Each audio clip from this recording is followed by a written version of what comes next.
diseminasi berbagai pemahaman dan pengalaman penerapan budaya positif. Sebelum masuk pada kegiatan inti, ada pun susunan acara yang pada hari ini. Yang pertama yaitu pembukaan, yang kedua sambutan dari kepala sekolah, yang ketiga pemaparan mengenai diseminasi budaya positif, dan yang terakhir yaitu penutup.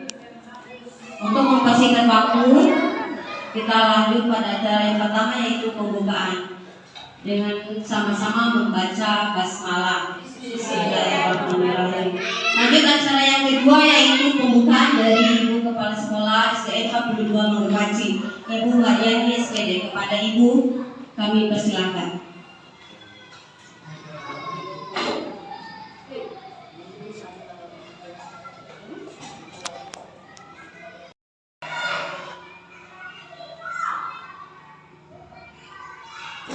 Bismillahirrahmanirrahim. Assalamualaikum warahmatullahi wabarakatuh. Alhamdulillahirrahmanirrahim. Puji syukur kehadirat Allah Subhanahu wa Ta'ala, di mana pada kesempatan pada pagi menjelang siang ini kita masih diberi kekuatan untuk bersama-sama hadir di tempat ini dalam rangka pemaparan diseminasi berbagai pemahaman pengalaman penerapan budaya positif oleh CGP kita Ibu Marhaini. Alhamdulillahirrahmanirrahim. Calon guru penggerak di SDN 42 Manggabaci ini luar biasa dalam hal penerapannya, dalam hal segala hal yang perlu disampaikan oleh CGP kita. Nah, untuk itu mari kita sama-sama mendengarkan pemaparan Ibu Marhaini, calon guru penggerak angkatan ke-11. Mudah-mudahan teman-teman guru yang lain nanti akan mengikuti pula apa jejak yang Ibu Marhaini laksanakan pada pagi hari ini. Semoga adik-adikku sekalian tahun depan mungkin ada lagi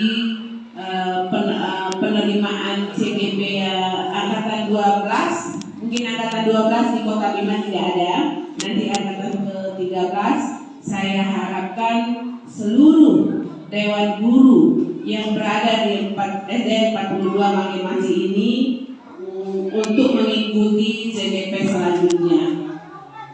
Persiapkan diri Bapak dan Ibu guru untuk mengikuti CGP ini. Semoga Bapak dan Ibu guru senantiasa bisa melaksanakan tugasnya dengan baik. Mungkin hanya itu yang dapat saya sampaikan pada pagi hari ini. Wabillahi taufiq wal hidayah. Wassalamualaikum warahmatullahi wabarakatuh. Terima kasih kepada Ibu Mariani SPD. Selanjutnya acara ketiga yaitu acara inti diseminasi budaya positif.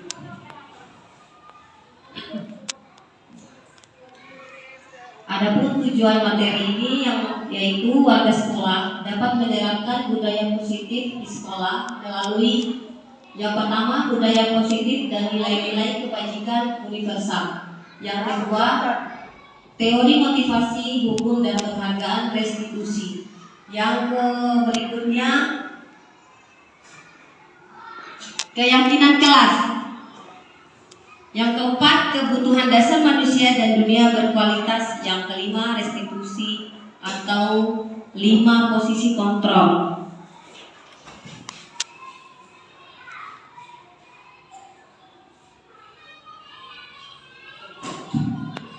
Ya, adapun pertanyaan tematiknya mohon diberikan jawabannya ya, atau umpan balik atau respon dari rekan-rekan sejawat. Yang pertama, adakah peraturan di kelas Bapak Ibu guru? Ada. Yang lain? Ada. Yang kedua, siapakah yang membuat? Guru bersama. Guru dan siswa. Ya, guru bersama siswa. Nah, yang ketiga, bagaimana pelaksananya? Alhamdulillah sangat baik, lancar.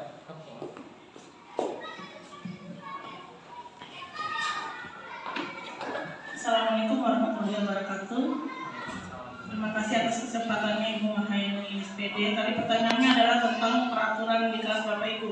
Alhamdulillah kami sudah membuat peraturan atau kesepakatan kelas. Kemudian siapa yang membuatnya itu adalah guru bersama siswa. Kemudian pelaksanaannya alhamdulillah berjalan lancar sesuai dengan peraturan yang sudah ditetapkan oleh siswa dan guru. Terima kasih. Assalamualaikum warahmatullahi wabarakatuh. Waalaikumsalam warahmatullahi wabarakatuh. Terima kasih kepada Ibu Rahmi Purnama. Nah, kita lanjut ke budaya positif dan nilai-nilai kebajikan universitas. Nah, apa itu budaya positif?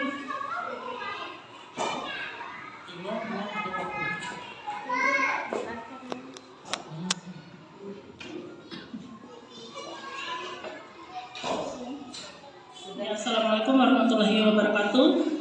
Menurut pemahaman saya, budaya positif itu adalah kebiasaan yang dilakukan oleh siswa dalam menumbuh kembangkan karakter siswa. Itu menurut saya. Mungkin ada pendapat dari teman-teman guru yang lain. Budaya positif adalah biasa di sekolah itu dilakukan kebiasaan-kebiasaan yang berpihak pada murid agar murid dapat berkembang menjadi pribadi yang kritis, penuh hormat dan bertanggung jawab. Ya, terima kasih kepada Bapak Ibu, Ibu Sita SDG atas jawabannya. Nah, kita lihat apa itu budaya positif.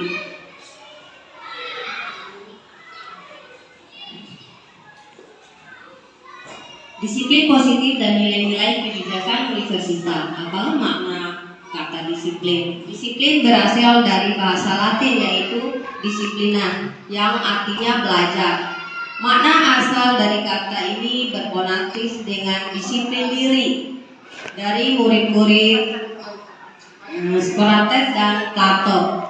Disiplin berasal dari bahasa Latin yaitu disiplina yang artinya belajar. Namun dalam budaya kita, makna kata disiplin telah berubah menjadi sesuatu yang dilakukan seseorang pada orang lain untuk mendapatkan kepatuhan. Kecenderungan umum adalah menghubungkan kata disiplin dengan ketidaknyamanan, bukan dengan kata apa yang kita hargai.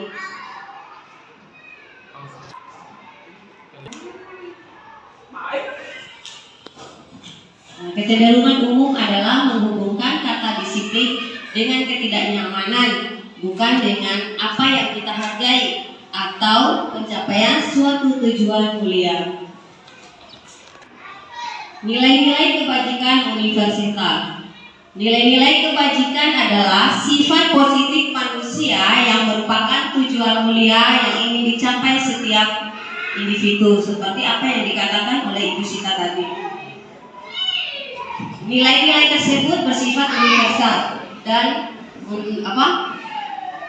lintas bahasa, suku bangsa, agama maupun latar belakang, di mana setiap perilaku atau perbuatan memiliki suatu tujuan. Ini menurut Dr. William Glasser pada teori kontrol, di mana beliau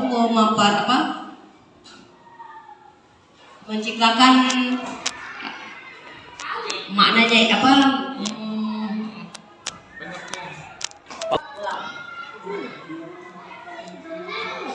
setiap perilaku atau perbuatan memiliki suatu tujuan. Ini menurut Dr. William Glasser pada teori kontrol tahun 1984. Kemudian dengan mengaitkan nilai-nilai kebajikan yang diyakini seseorang, maka motivasi intrinsiknya akan terbangun sehingga menggerakkan motivasi dari dalam untuk dapat mencapai tujuan mulia yang diinginkan. Berikutnya nilai-nilai kebajikan yang ingin dicapai oleh setiap anak Indonesia kita kenal dengan istilah profil pelajar Pancasila yang berbunyi beriman, bertakwa kepada Tuhan Yang Maha Esa dan berakhlak mulia, mandiri, bernilai kritis, bernalar kritis, berkebinekaan global, bergotong royong dan inovatif dan kreatif.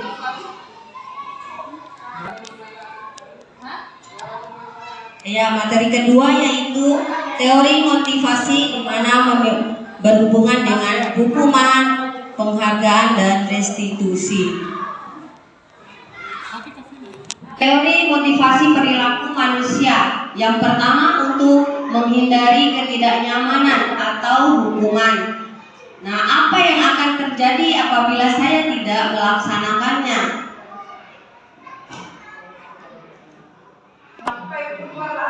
Siswa tidak akan jera pada peraturan kelas.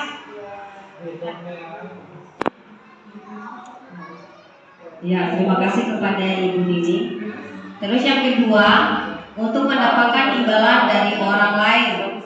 Yang ketiga, untuk menghindari ketidaknyamanan atau hukuman. Nah, untuk menghindari ketidaknyamanan atau hukuman ini masuk pada motivasi eksternal, yaitu di luar daripada kelas. Sama dengan untuk mendapatkan imbalan dari orang lain, itu masuk pada motivasi di luar atau eksternal.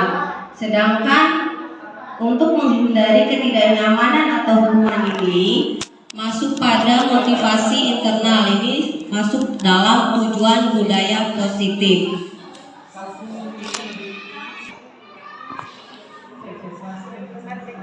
Ya, merdeka menurut Ki Hajar Dewantara, merdeka itu artinya tidak hanya terlepas dari perintah, akan tetapi juga cakap buat memerintah diri sendiri. Ini pemikiran Ki Hajar Dewantara, yaitu mengenai konsepsi keteladanan, sikap merdeka. Ini cetakan kelima di tahun 2013, ada pada bukunya halaman 469.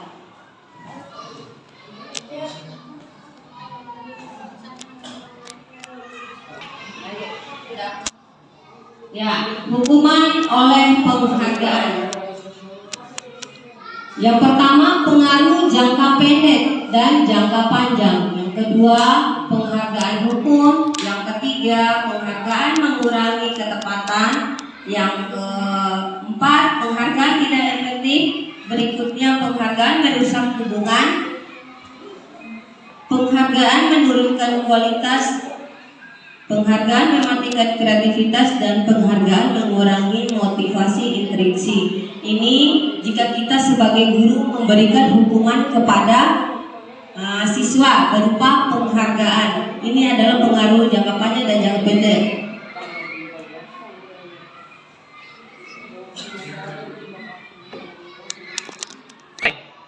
Ya, ini saya ingin bertanya kepada Bapak Ibu guru hebat ya, mengenai tindakan yang sesuai nggak dengan hukuman, atau mana yang dimaksud hukuman, mana yang dimaksud konsekuensi.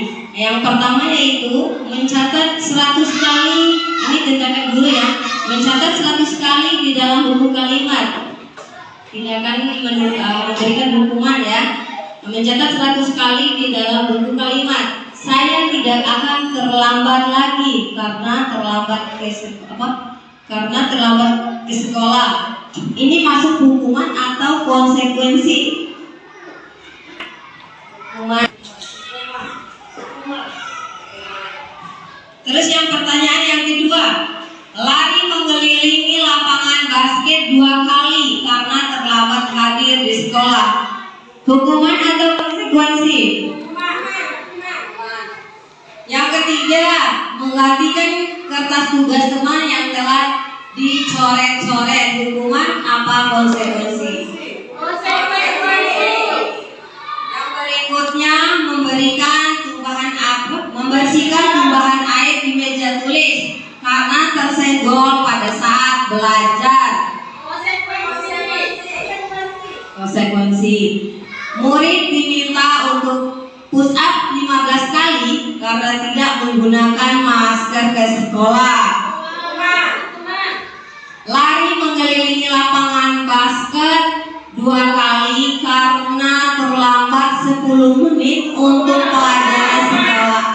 Ya, kita lihat jawabannya. Ya, kita lihat jawabannya.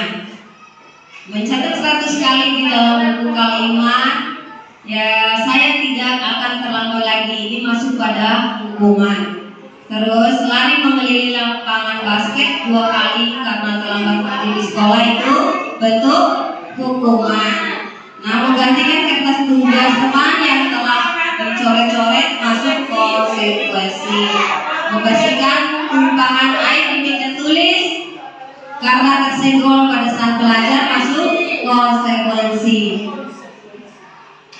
Murid diminta untuk push up 15 kali karena tidak menggunakan masker ke sekolah masuk juga hukuman. Lari mengelilingi lapangan basket 2 kali karena terlambat 10 menit untuk pelajaran PJOK masuk konsekuensi. Nah, ini adalah perbedaan antara hukuman dan konsekuensi. Hukuman itu sesuatu yang menyakitkan. Ya, perbedaan hukuman dan konsekuensi yang kita jawab pada soal tadi ya. Untuk hukuman selalu yang menyakitkan.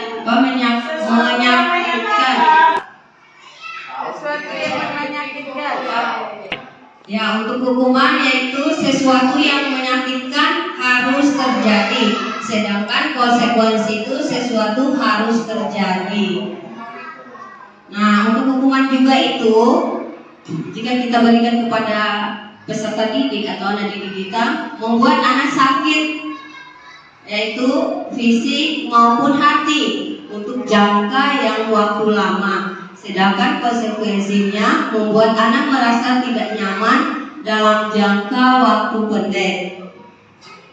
Anak untuk hukuman yang berikutnya, anak membenci kedisiplinan. Terus terjadi paksaan. Berikutnya mendorong anak menyakiti diri sendiri. Konsep diri yang buruk. Anak belajar untuk menyembunyikan kesalahan, merasa marah, rasa bersalah, dipermalukan, merasa tidak dihargai, itu untuk hukuman. Sedangkan konsekuensinya anak menghargai disiplin. Stimulus tanggapan mendorong anak agar mudah menyesuaikan diri. Konsep diri yang baik, anak belajar untuk mematuhi peraturan. Kehilangan hak, dibuat tidak nyaman, diasingkan untuk sementara. Ini perbedaan antara hukuman dan konsekuensi pada anak didik kita. Setelah mendengar pemaparan itu, sebaiknya kita melakukan apa dan kita menghindari yang mana?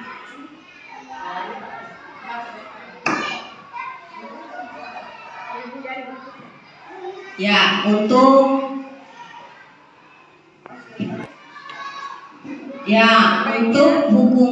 hukuman yang kita berikan kepada siswa tadi, pertanyaan Pak Ibu Ayu, yaitu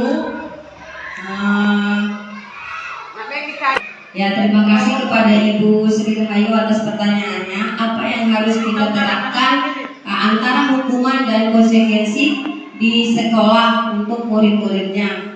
Nah, untuk jawaban ini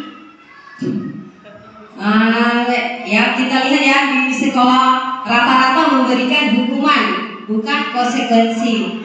Nah, kalau untuk hukuman dan konsekuensi kita lihat pada restitusinya. Ya, kita lihat pada restitusi. Apa itu restitusi? Restitusi adalah proses menciptakan kondisi bagi murid untuk memperbaiki kesalahan mereka sehingga mereka bisa kembali pada kelompok mereka dengan karakter yang lebih kuat. Restitusi juga merupakan proses kolaboratif yang mengajarkan murid untuk mencari solusi untuk masalah mereka dan membantu murid berpikir tentang orang seperti apa mereka inginkan atau menjadi tujuan mulianya, dan bagaimana mereka harus memperlakukan orang lain ini sesuai dengan pendapat dari Gosen tahun 2004. Ada 9 ciri-ciri restitusi. Yang pertama, bukan untuk menembus kesalahan, namun untuk belajar dari kesalahan. Yang kedua, memperbaiki hubungan. Yang ketiga, tawaran, bukan paksaan. Yang keempat, restitusi menuntut untuk melihat ke dalam diri. Yang kelima, restitusi mencari kebutuhan dasar yang mendasari tindakan. Terus yang keenam, restitusi diri adalah cara yang paling baik. Yang ketujuh, restitusi fokus pada karakter bukan tindakan. Yang kedelapan, restitusi fokus pada solusi. Dan yang kesembilan, restitusi mengembalikan murid yang berbuat salah pada kelompoknya. Inilah 9 ciri-ciri restitusi. Kalau kita sedang mengumpul itu bukan restitusi ya, hukuman. Berarti yang membaik menjalankan itu restitusi. Iya. Nanti kita paparkan. Restitusi seperti Ya, sebelum masuk pada materi berikutnya, kita ice breaking dulu. Istri, Bu. Sama istri. Ya, kata clue-nya yaitu tepuk. Fokus pada clue-nya, tepuk. Kalau Tepuk atau kata? kata, Kata tepuk. Tepuk ya. kalau saya bilang tepuk 1, tepuk 1. Kalau tepuk 2, tepuk 2. Tepuk 3, tepuk 3. Kalau enggak 1, diam. Ya. Konsentrasi. Tepuk 1, tepuk 2, tepuk 3,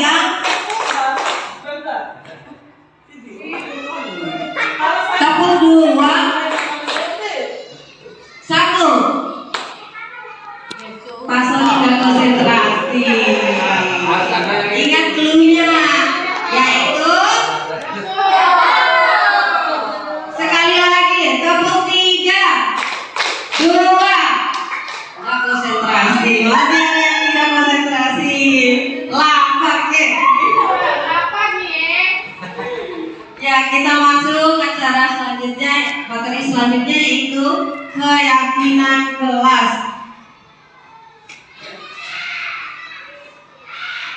Nah, keyakinan kelas, kesepakatan kelas, peraturan kelas.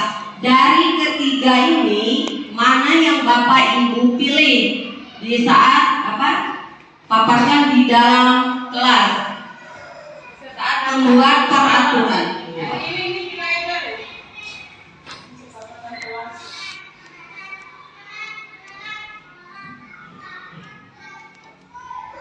Oke, apa kelebihan dari masing-masing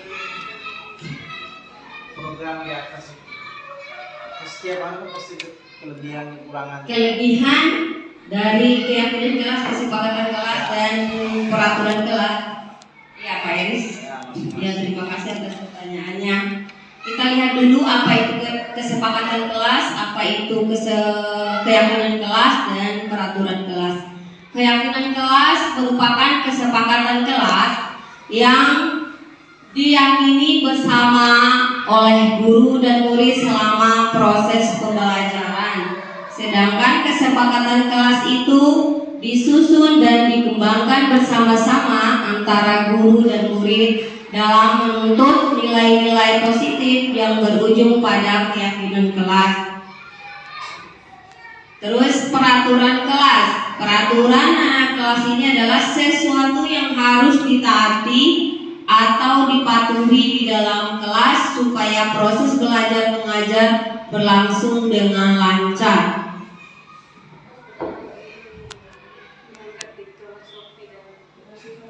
Nah, kita lihat pertanyaan ini sesuai dengan apa yang diinginkan oleh Pak Eris.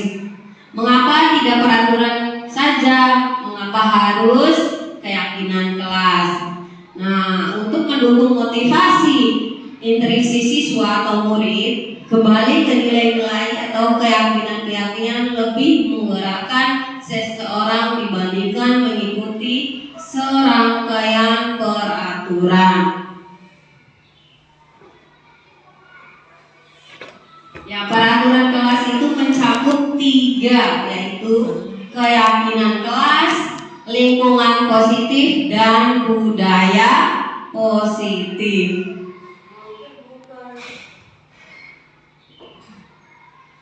Kita lihat perbedaan antara peraturan dan keyakinan kelas. Untuk peraturan, selalu kembalikan buku ke tempatnya.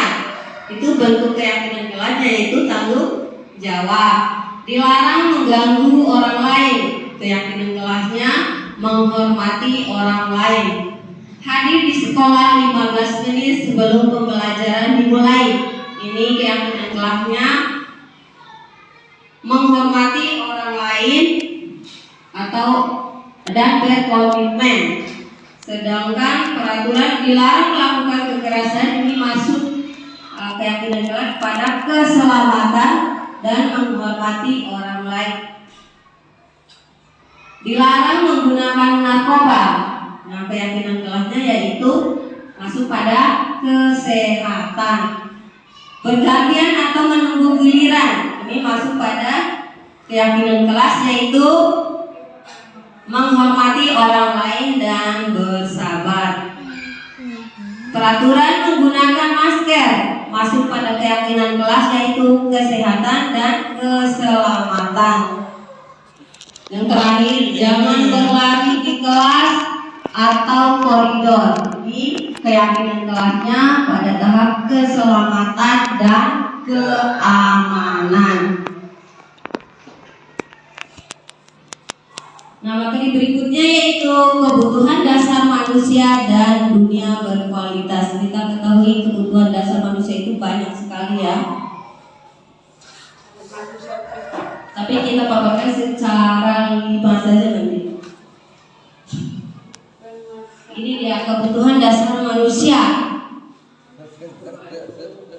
Yang pertama yaitu bertahan hidup.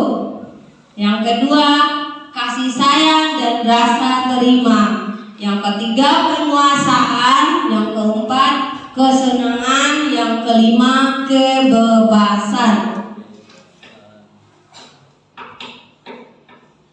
Untuk dunia berkualitas, kita ketahui dunia berkualitas itu adalah tempat khusus dalam pikiran. Kebutuhan dasar bersifat umum dan universal. Sedangkan dunia berkualitas lebih unik dan personal. Murid kita juga mempunyai gambaran dunia berkualitas. Tentunya sebagai guru kita ingin mereka memasuki hal-hal yang bermakna dan nilai-nilai kebajikan yang hakiki ke dalam dunia berkualitas mereka. Bila guru dapat membangun interaksi yang memberdayakan dan memerdekakan murid, maka murid akan meletakkan dirinya sendiri sebagai individu yang positif dalam dunia berkualitas karena mereka menghargai nilai-nilai kebajikan.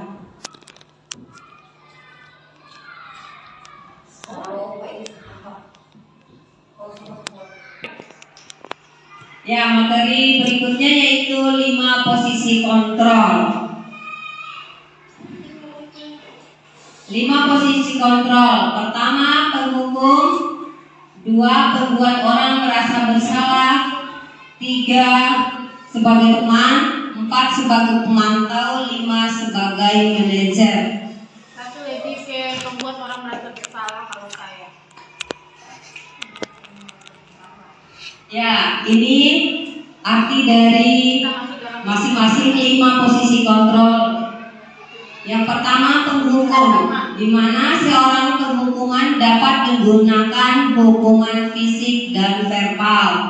Yang kedua, membuat orang merasa bersalah. Pada posisi ini ini biasanya guru akan bersuara lebih lembut, menggunakan keheningan yang membuat murid menjadi tidak nyaman, bersalah, dan rendah diri. Posisi yang ketiga yaitu sebagai teman. Pada posisi ini tidak menyakiti murid, tetapi akan selalu berusaha mengontrol siswa melalui persuasi.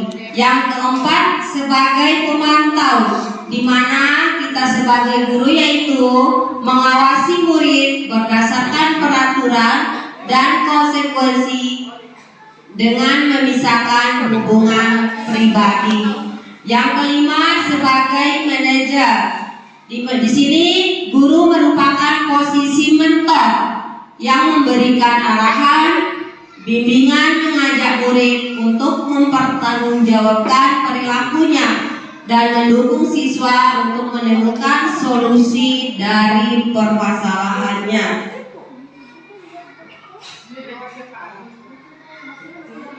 Ini contoh ya dari pemaparan 5 posisi kontrol. Untuk penghukum, guru berbuat ini menghardik, menunjuk-nunjuk, menyakiti, menyindir.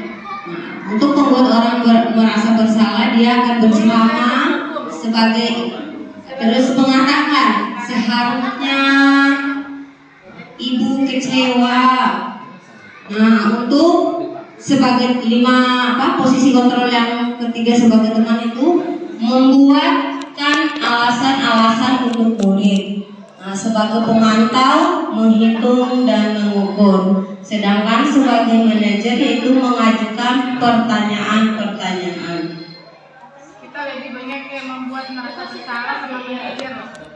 Kalau teman saya hanya bisa.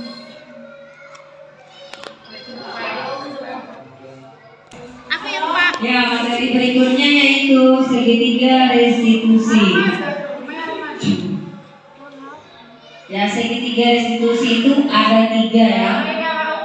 Yang pertama, menstabilkan identitas. Yang kedua, validasi kebutuhan. Yang ketiga, menanyakan keyakinan. Untuk menstabilkan identitas, di sini setiap orang pasti pernah melakukan kesalahan. Kemudian kamu bukan untuk dijawab kepada muridnya nanti, kamu bukan satu-satunya yang pernah melakukan ini. Nah, untuk restitusi segitiga ini kita akan menonton video ya.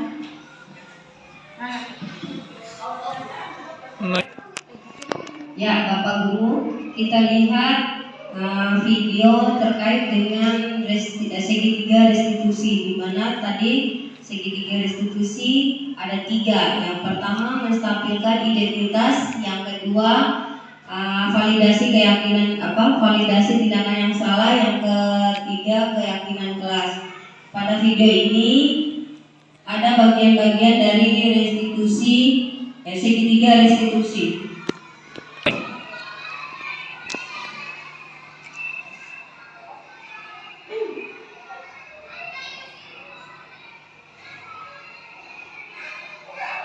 Nah, ini menstabilkan identitas, menanyakan kesalahan apa yang diperbuat oleh siswa.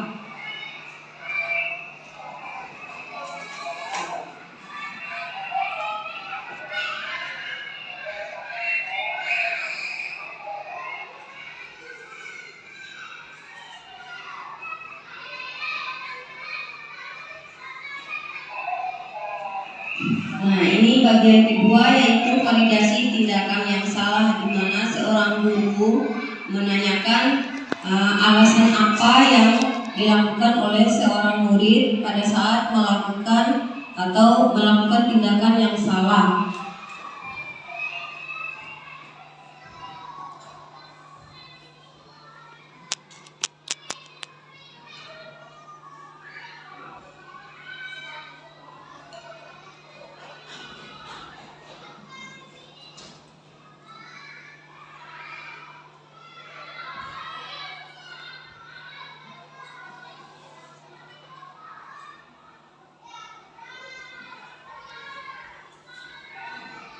Nah, ini tahapan ketiga, yaitu menanyakan keyakinan kelas yang dimana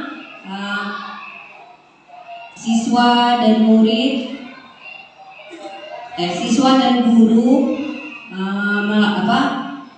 guru menanyakan keyakinan kelas yang dilakukan kesepakatan oleh guru dan siswa.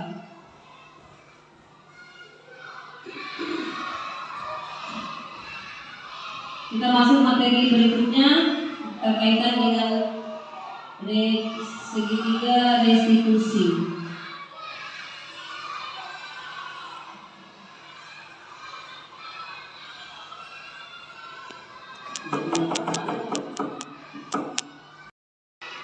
Ya, penjelasan mengenai segitiga restitusi pada video tadi. Yang pertama, menstabilkan identitas.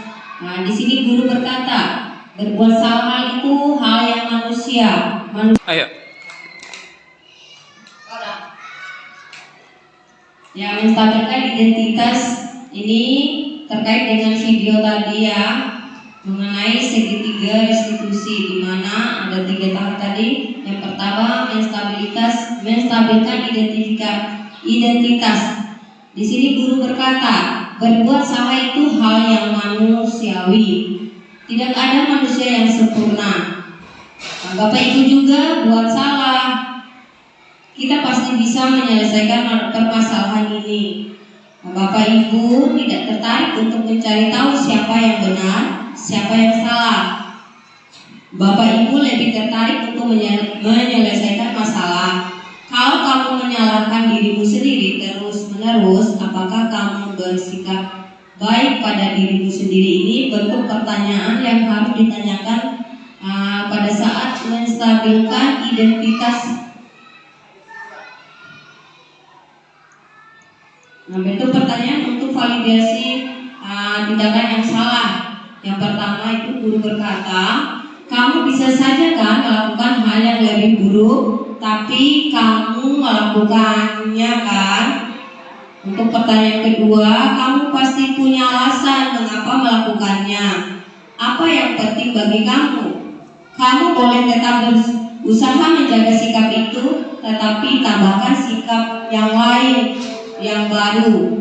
Maukah kamu belajar cara lain untuk mendapatkan yang kamu butuhkan tanpa harus memukul? Apakah kamu bisa melakukan dengan lebih baik besok lagi? Ini bentuk pertanyaan saat kita melakukan tindakan yang salah terhadap siswa. Nah, yang ketiga, menanyakan keyakinan kelas. Nah, pada saat kegiatan ini guru menanyakan apabila nilai yang kita percaya di kelas atau sekolah kita, apa nilai yang kita percaya di kelas atau sekolah kita, nilai-nilai universal apa yang telah kita sepakati, kelas yang ideal itu seperti apa sih? Kamu ingin jadi anak seperti apa? Apa yang kamu rasakan ketika kamu melakukan itu? Kamu menjadi orang yang seperti apa?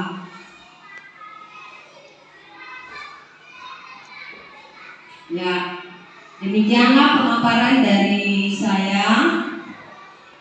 Saya ucapkan terima kasih kepada Bapak Ibu guru yang menyempatkan atau meluangkan waktu untuk menghadiri diskusi yang saya presentasikan ini. Saya ucapkan terima kasih banyak. Saya tutup acara ini dengan sama-sama membaca hamdalah. Alhamdulillahirabbil alamin. Terima kasih banyak Bapak Ibu guru. Ya, assalamualaikum warahmatullahi wabarakatuh.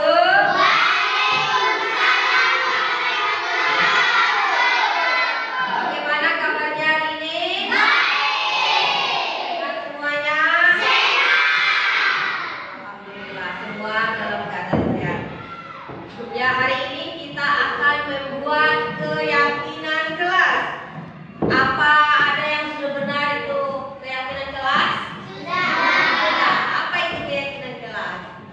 Menjaga kebersihan. Ya, bukan. Menjaga kebersihan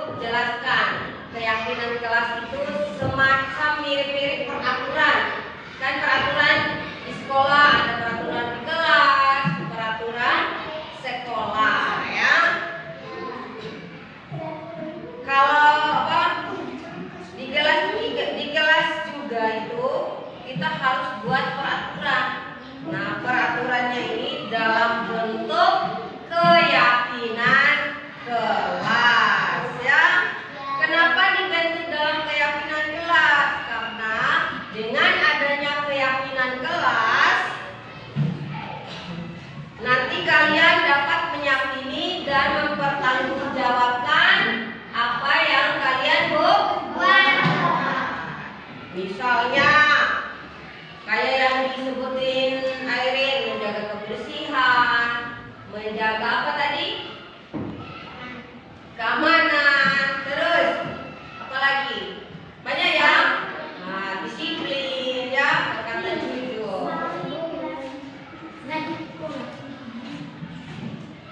Kontrak? Oke, kalau begitu, nah, Ibu akan membagikan semacam kertas warna ya. Kita akan membuat keyakinan kelas. Oke? Oke. Ada lagi? Oke. Sudah. Nanti Tulisan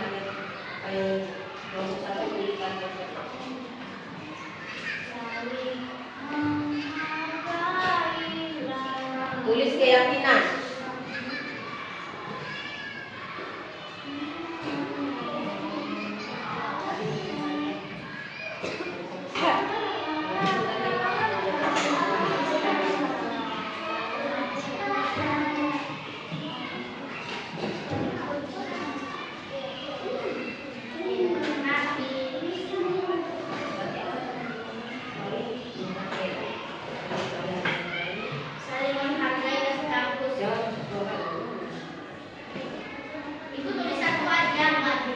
Terserah mau berapa. Pakai itu. Lain dia. Ayo, pura-pura tulis.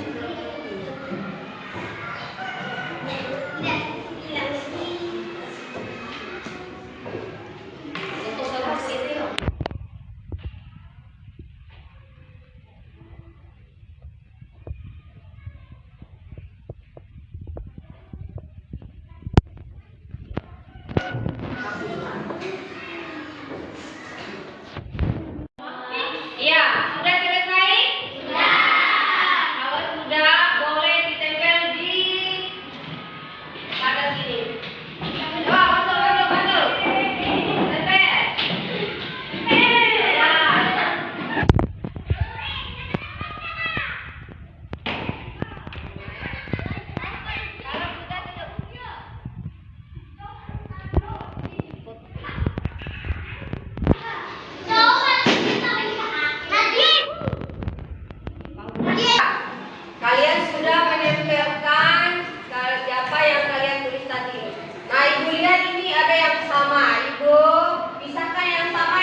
saya Nadia Rafa Fardina dari kelas 4B. Perasaan saya sangat senang. Pembuatan keyakinan kelas itu sangat penting karena dapat menumbuhkan tanggung jawab. Wassalamualaikum warahmatullahi wabarakatuh.